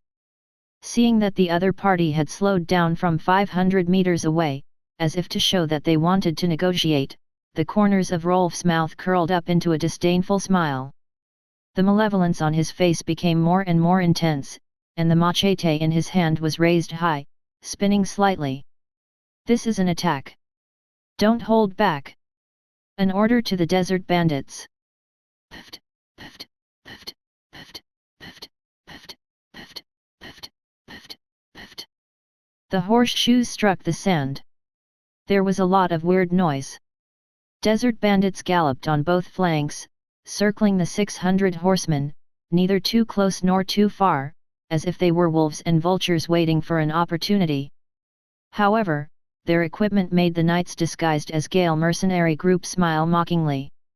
What could these cavalries in leather armors do? In close combat, these cavalries would be chased and massacred by these knights. Their Gael mercenary group wasn't undeserving of their reputation. They had once occupied a small border town in the Silver Platter Kingdom. The armed cavalries of the town's self-defense team wore leather armor, but they were forcefully cut off by them and easily slaughtered. The advantage of equipment was sometimes so terrifying that it could control the situation on the battlefield. Moreover, they were cavalries. But things did not go well as they expected. It was just like they had encountered the invincible Swadian heavy cavalries, the extremely mobile Kujit archers on the grassland or the extremely strong armor-piercing Saradian cavalries in the desert. Don't use your original mindset to measure your opponent. It will be fatal on the battlefield. Today, the desert bandits would teach this group of arrogant knight attendants what exactly a tragedy looked like. They quickly rode around these knight attendants and attacked, surrounding them in a circle. After the warm-up on their desert horses, these desert bandits pulled out their short javelins from their backs. The circle that they rode their horses in gradually compressed inward. When they slowly approached from a range of more than 50 meters. Finally reached a range of about 10 meters, both sides could see each other's faces. The knight attendants narrowed their eyes. In their panic, the kite shields in their hands were instantly raised. Whoosh whoosh whoosh whoosh whoosh. The sound of air being torn apart was incessant. Numerous black shadows instantly flew out from the ring-shaped formation of the desert bandits who were galloping on their horses. The shadows were the short javelins that they had been holding in their hands. They were heavily nailed onto the kite shields of the knight attendants. Dang dang dang dang dang. The muffled sounds of heavy blows were incessant, and the entire shield was pierced through by the thick and sturdy short javelins. There were even some of them who were slightly slow, the short javelins that was hurled over at high speed nailed onto their helmets. The sharp tips of the javelins instantly pierced through the helmet, breaking the skulls and directly killing the unlucky knight attendants in one strike. The circular shooting formation that was inspired the Kujit people became a simplified version of the javelins in the hands of the desert bandits. However, the effect was still the same. The lethality of the javelins became even stronger because of the javelins being hurled. Javelins could break through the armors. At close range, within 20 meters, these desert bandits used the inertia of their high-speed attacks to throw short javelins. As long as they hit the body, it would be fatal, and they could instantly finish off the opponent's terrifying weapon. 220 desert bandits, 4 short javelins per person. In an instant. The javelins were like rain, splashing onto the group of knight attendants who were caught off guard. People shouted and horses neighed, and blood splattered everywhere. Chapter 289, Defeated in an Instant. Although the defense equipment of this group of desert bandits was ridiculously simple. However, with the inertia brought about by the ring-shaped shooting formation, using the short javelin as the main means of attack, the lethality could be said to be extremely strong. If the enemies were arrogant and took it lightly, even the Swadian heavy cavalries would fall into their trap. Not to mention these ordinary knight attendants. Whoosh whoosh whoosh whoosh. The sound of air being torn apart continued. The sturdy and sharp short javelins whizzed through the air along with the inertia. The javelins were thrown as densely as the rain. At the outermost periphery of the knight attendants who were caught off guard kept falling off their horses in the dense shower of javelins. Even if someone reacted and subconsciously raised the kite shield, curling up on the horse's back, it was useless. Those who should be injured would still be injured, and those who should fall would still fall. The javelins that were thrown in an instant stunned them. They had once been invincible in the dukedom of Leo. Even when they were besieged by the regular armies of other lords, they had never encountered such a strange but extremely lethal tactic in an instant. These rigid and dogmatic knight attendances had no way of reacting at all. Even in the center, two grand knights were shouting them for defense and counterattack, but it was still ineffective. These knight-level captain and knight attendants were all beaten up in the dense rain of javelins. They could not organize effective defense and counterattack at all. They could only raise their shields, curl up their bodies, and passively take the beating, hearing the miserable howls of their comrades around them and the neighing of the wounded warhorse. They gritted their teeth and endured the attacks. Compared to the archers and crossbowmen's shooting, these short javelins were more lethal. Their bodies could withstand at least a dozen arrows or crossbows, but they definitely could not withstand two short javelins. Moreover, the desert bandits were still running in circles around these knight attendants.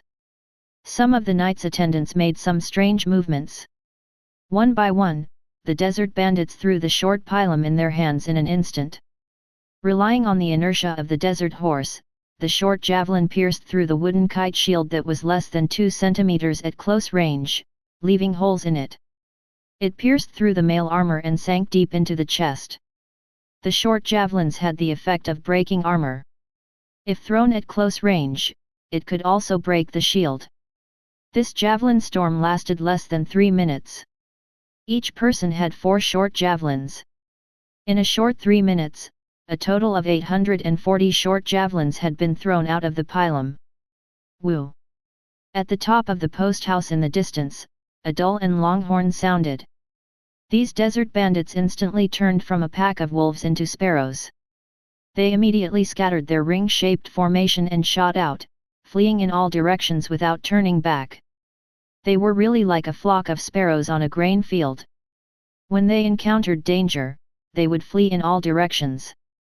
They would run after fighting, and retreat after taking advantage. This was still a tactic that the Sarandian people learned from the Kujit people. And it was used by the desert bandits to carry forward and develop.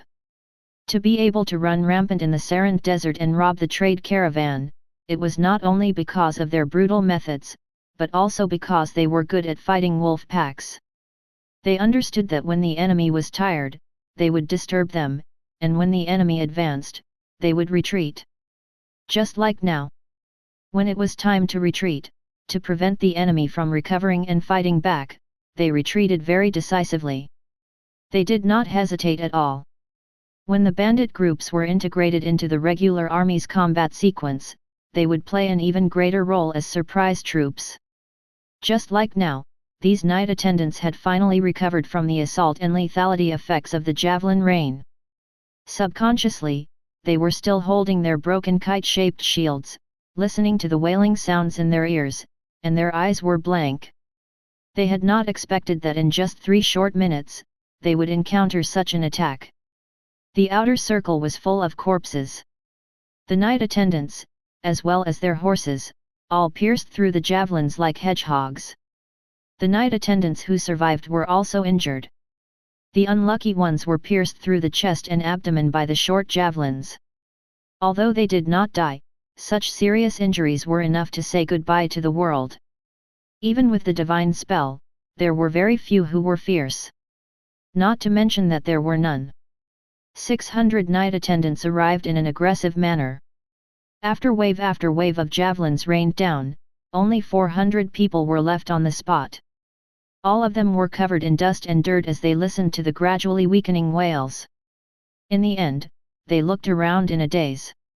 Looking at the desert bandits who gradually disappeared into the distance, hatred reappeared in their eyes. Those were the enemies who had almost killed them. Kill. The two grand knights wore hoods and masks on their faces.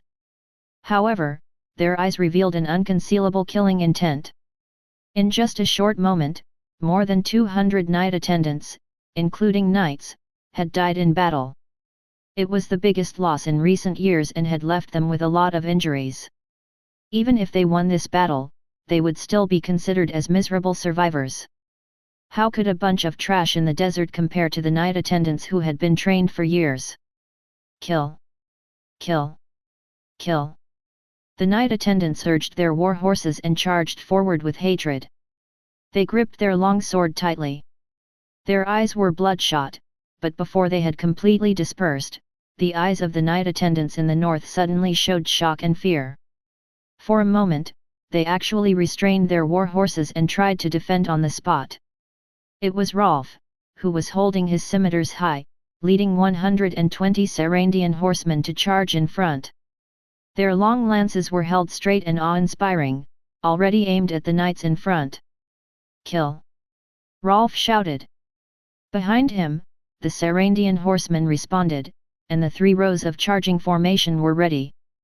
Under the gallop of the Sarandian horses, the long lance under their armpits exceeded the horse's head by 1 meter. Following the strange soft sound of the horseshoe striking the sand, they were charging towards the enemy knights at an extremely fast speed.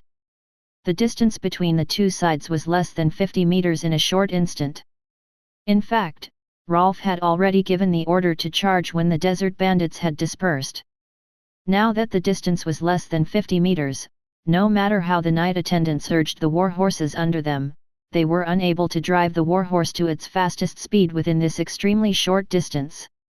In other words, even if the two sides were to collide, they would be unable to do so. They could only take the beating passively. Damn it! The 2 grand knights' bodies exploded with a red flame-like glow, and their extraordinary strength instantly erupted. They rode their horses in front. With the help of the seemingly solid extraordinary flames all over their bodies, they wanted to block the charge of Rolf and Sarandian horsemen. After all, as grand knights, they could still resolve the crisis brought about by this charge even if they were injured. They had to do this. Otherwise, their cavalry that could not move would be charged by Rolf's cavalry unit. The casualties would be a fatal blow that could not be reversed. Perhaps they would all be wiped out. However, their thoughts were very good, but reality did not allow them to react at all. Right behind Rolf, 3 golden lights that also possessed extraordinary powers instantly exploded. They carried a gentle and lofty aura, just like the bloodline of the gods, carrying the might of the heavens. The heavy armor-piercing lance that was close to 5 meters passed over Rolf. 3 Swadian royal knights appeared. Their plate armor was covered with fine noble engravings. However, these engravings, along with the golden light that covered their entire bodies, made them look awe-inspiring. They brought with them an imposing manner that made one's heart tremble. They instantly appeared in front of the 2 extraordinary grand knights. Before they could even react, they charged forward. The fist-sized lance had already missed the bodies of the 2 of them. The golden light on the lance exploded, and the extraordinary power that was as red as blazing flames also erupted. But the bodies of the 2 extraordinary grand knights had left the saddle beneath them. Their entire faces were filled with shock and disbelief.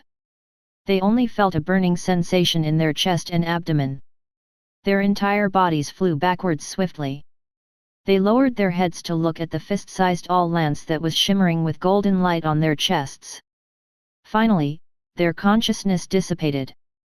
The golden light pervades, the entire person's abdomen and the head are swept by the searing heat, instant death. Kill! Rolf did not stop his charge. He looked at the two most powerful enemies have been dealt with, eyes with the crazy love of war and killing, laughing and shouting, "Kill them all!" Kaboom, kaboom, kaboom, kaboom, kaboom, kaboom, kaboom, kaboom, kaboom. The sound of horse hooves suddenly became fierce. Even the sand layer had been stepped on, causing the charge of the 120 Sarandian horsemen to become even faster. They pressed their lances forward. The long lance carried inertia and pierced into the target's body in an instant. As if having the pleasure of 1,000 miles in one go, the group of Sarandian horsemen hammered heavily onto the knights who were still helpless and had yet to react. They were still watching in horror as their two leaders were easily killed. Then, the Sarandian horsemen passed through the gaps. The lance in their hands pierced through 3 people and 4 people before he threw it down. They pulled out their heavy scimitars and slashed wantonly. But it was the current situation. The battle situation was set. Even the desert bandits who had already dispersed returned with their scimitars raised. They were also like a pack of wolves trying to resist, but they were unusually futile and had lost their command. They were like headless flies as they slaughtered wantonly. The knights' attendants, who had already been defeated, could not even retaliate. They only knew how to escape. They had paid the price for their arrogance. The price of blood. Woo! A dull horn sounded at the top of the posthouse not far away. The massacre had finally stopped. Corpses littered the ground, warhorse fleeing in all directions, as well as the knights' attendants kneeling on the ground, begging for their lives.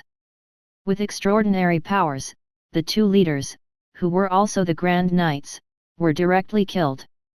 The entire Gale mercenary group was caught off guard and was directly defeated by a wave of charge. The remaining 300 or so people had completely lost their will to fight.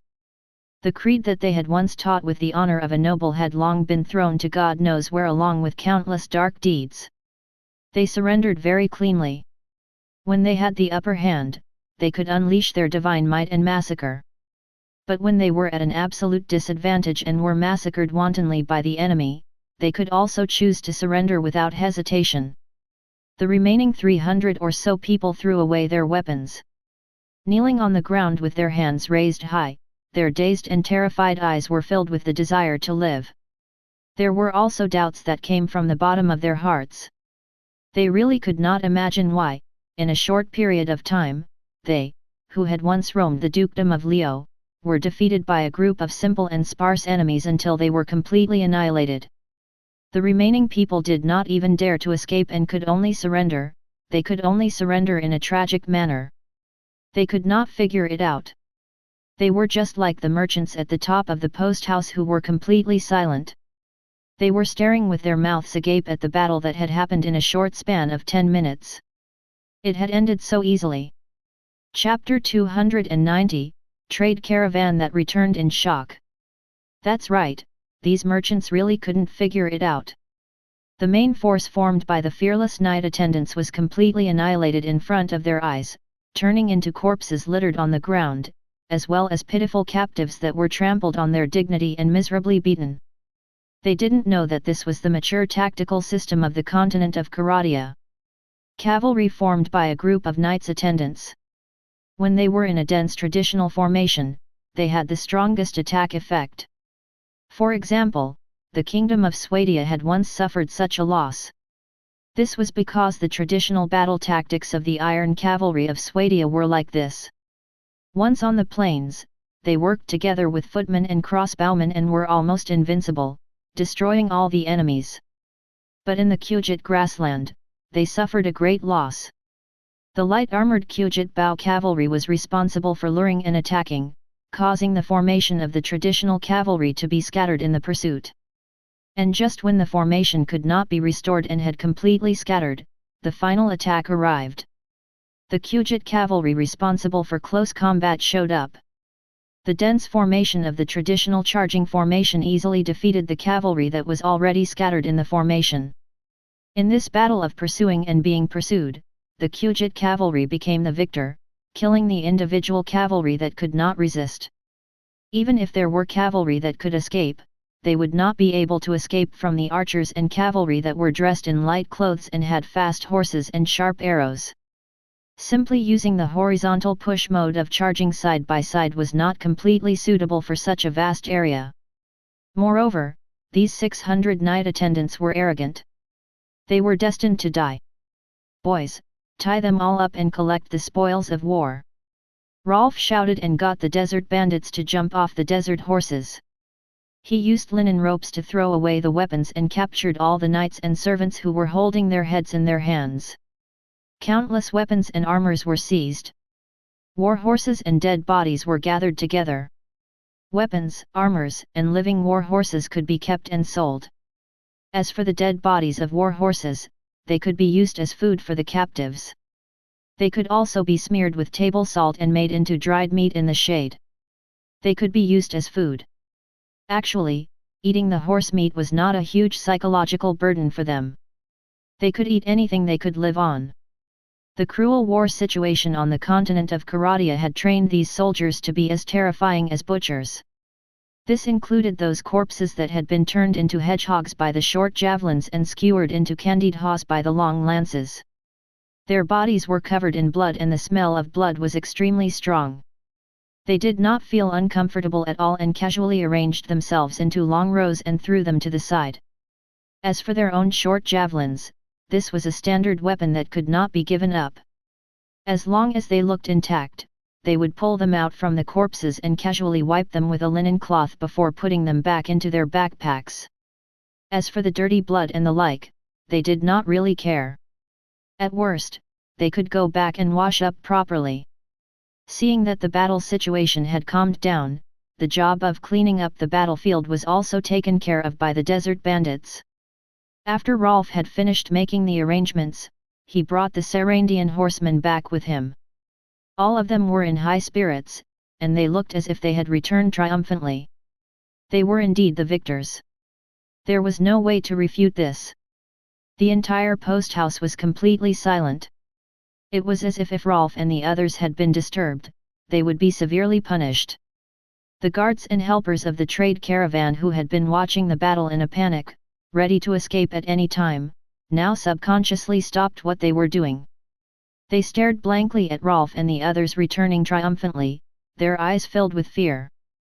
This was a fear that did not exist in the past. Originally, they only had fear of Rolf daring to kill. They absolutely did not have the respect out of the fear. The glory brought by the victor. Even on the top of the posthouse, the eyes of the merchants, who were staring blankly at all of this, were filled with respect and shock, especially when they looked at Kant. Each and every one of them recalled the information they had heard before, and they were all deep in thought. They could see everything from the top of the posthouse. They could clearly see how to win and how to defeat the enemy. At the same time, they subconsciously looked at the remaining 10 Swadian royal knights by Kant's side. Then, they turned their heads to look at the stairwell. The 3 royal knights who were covered in blood who were following Rolf up quickly gulped and immediately wore a humble and subservient smile. These people might be grand knights who had grasped extraordinary powers. Although they guessed that it was impossible for all of them to grasp it, they were certain that the 3 of them had grasped the extraordinary power. They were just a group of merchants. They were the first ones to scout the way and were considered abandoned merchants. The reason why they could come here now was because they were close and could react quickly. That was why they were sent by the various noble families to deal with Kant. Even if there were any accidents, they would not feel distressed. That was why they understood that their so-called backers were not that reliable. To Kant, to Rolf, and to these 3 extraordinary grand knights, it was right to maintain the deepest deference. This was their survival principle.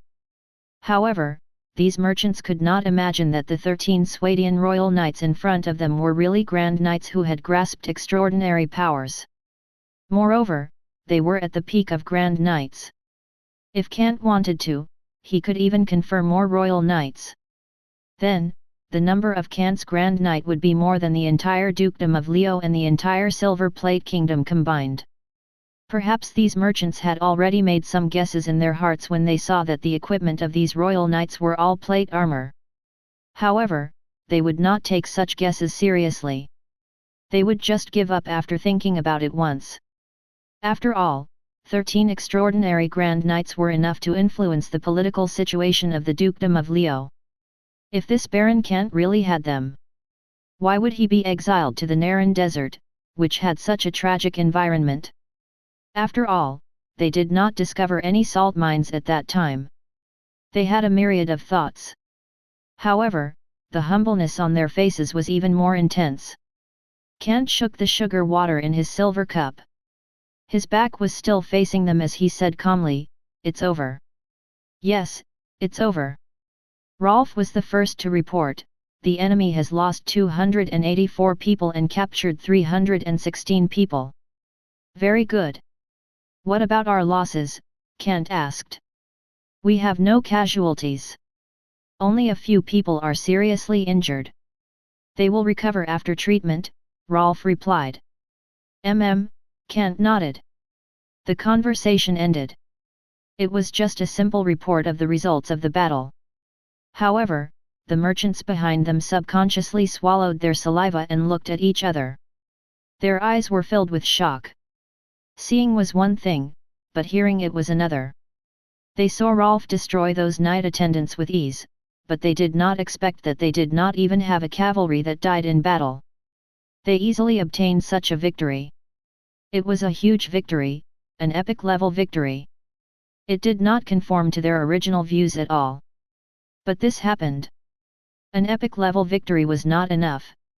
It could only be considered a huge victory. If it really was an epic victory, Kant would have already obtained the glory and reputation he deserved. After all, with Kant's development, it would become increasingly difficult to obtain an epic victory with more victories and fewer victories. Unless there were tens of thousands of people, hundreds of thousands of large-scale battle groups, and millions of large-scale battle groups. Only then, one might obtain an epic victory comment. But at the moment, it was still a little difficult. Of course, Kant did not care. As long as they won, it was the right thing to do. This was already a very good result. He turned around slightly. Kant finally turned around to look at these merchants who had different expressions, but were all bowing respectfully. The corners of his mouth revealed a mocking smile. "Everyone, what do you all think of this banquet?" The merchants looked at each other. However, they quickly reacted. "Your lordship, you are truly powerful. How could those mounted bandits be your match? This is an excellent banquet, your lordship. You have earned our respect." The merchants all bent down and praised him. However, Kant sneered. He did not have the slightest interest in such flattery. Instead, he looked at these merchants and said indifferently, "Then, shall we continue to set the rules for the future trade of table salt?" "No need. No need. Your lordship. This is not necessary. It's all up to you. Your lordship, it's up to you. We're just waiting for the distribution." The merchants broke out in cold sweat. Their faces and backs were drenched. They trembled as they bowed to Kant. Obviously, they also realized that their objection at that time was now extremely laughable. Especially Rolf, who had returned with the power of victory. He was holding his scimitar and looking at them coldly. He was even more timid. "Ha!" Kant laughed lightly, his face full of mockery. But he didn't say anything more. He waved his hand to Rolf and arranged, "Each bag of fine white salt costs 100 great silver coins.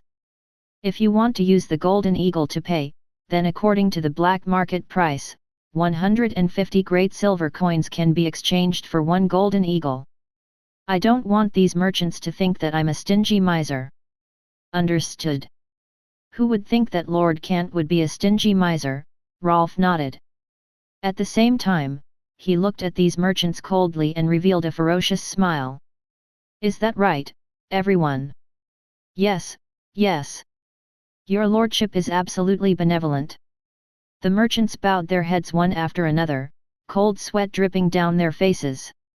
They were in a passive position, so they had no right to refute. Neither did they dare to. I'll leave it to you, Rolf. Kant directly led the royal knights down the stairs and returned to his room on the second floor. After he left, these merchants went downstairs to prepare the golden eagle and the great silver coins. Rolf sat at the long table in the hall on the first floor and watched as these merchants dragged sacks of great silver coins and the golden eagle over. More than 30 merchants easily divided up the 400 sacks of fine silvery salt. In order to show their obedience, they even gave Kant a few carts of supplies that they brought. They were all small things. Iron tools, farm tools, furs, and the like were not worth much. Profits were useless compared to table salt. In fact, it was also because these merchants did not dare to stay for long. After all, they had just experienced a cruel battle. These merchants were already scared out of their wits. They had to return to their own territory as soon as possible. Only when they saw their backers could they live comfortably. Otherwise, if they encountered another group of horse bandits or bandit groups raised by the enemy noble, their lives would be in danger. It was the nature of merchants to seek benefits and avoid harm. Soon, the central posthouse regained its peace. The merchants all left, leaving behind only the desert bandits who had finished cleaning up the battlefield. After a short rest, they continued to spread out into small teams of cavalry patrols, patrolling the surrounding desert area. However, the noble families behind the merchants were destined to be unable to remain calm. Kant had such power. But it was completely out of their expectations.